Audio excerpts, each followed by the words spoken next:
ఈ మాట ఈ మధ్యకాలంలో మీరు ఎక్కడైనా విన్నారా? లేదు కదూ. కొంచెం వెనక్కి వెళితే పల్లెల్లో అక్కడక్కడ వినిపించేది. ఇప్పుడు పల్లెల్లో సైతం ఎక్కడా ఈ మాట వినిపించట్లేదు.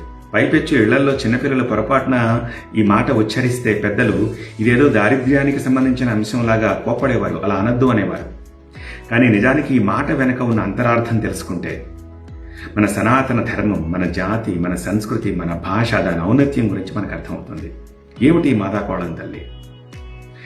మీరు మీ చిన్నతనంలో మీ అమ్మ నాన్నగారు భోజనం చేసేటప్పుడు, మీ నాయనమ్మ, తాతయ్య, అమ్మమ్మ వీళ్ళు భోజనం చేసేటప్పుడు గమనించుంటారు. వాళ్ళు అన్నం తినడానికంటే ముందు కాస్త అన్నాన్ని, కూరని, పప్పుని, పచ్చడిని వీటన్నిటినీ కలిపి కొంచెం పెద్ద ముద్దనే చేసి దాన్ని కళ్ళకద్దుకుని పక్కన పెట్టి ఆ తర్వాత భోజనం చేసేవారు.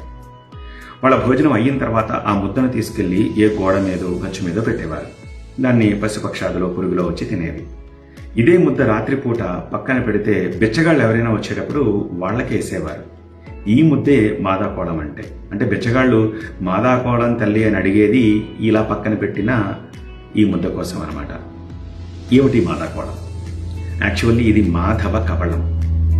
మా అంటే లక్ష్మీదేవి, ధవుడు అంటే భర్త, అంటే లక్ష్మీదేవి యొక్క భర్త శ్రీ మహావిష్ణువు. ఆయనకి నైవేద్యంగా మనం పక్కన పెట్టిన ఆ కబళాన్ని, ఉత్త అన్నం కబళం కాదు, అన్నంతో పాటు కూర, పప్పు, పచ్చడి అన్నీ కలుపుతాం కాబట్టి దాన్ని కబళం అంటారు.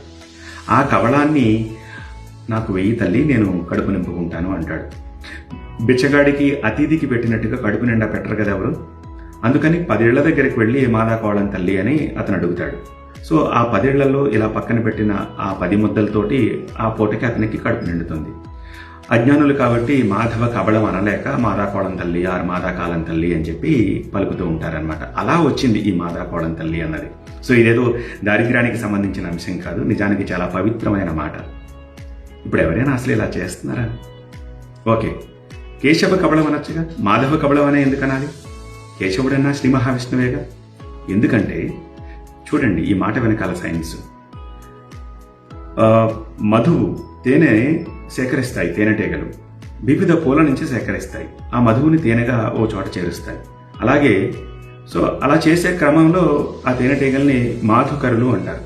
అలాగే బిచ్చగాళ్ళు కూడా 10 ఇళ్లకెళ్ళి సేకరించి ఒక చోట చేర్చి తింటారు కాబట్టి దీన్ని మాధుకర వృత్తి కూడా అని అంటూ ఉంటుంటారు అనమాట. అలా కూడా ఆ మాధుకర కబళం అని చెప్పేసి అని అంటారు, మాధవ కబళం కూడా అంటూ ఉంటారు. అలా వచ్చింది ఈ మాట.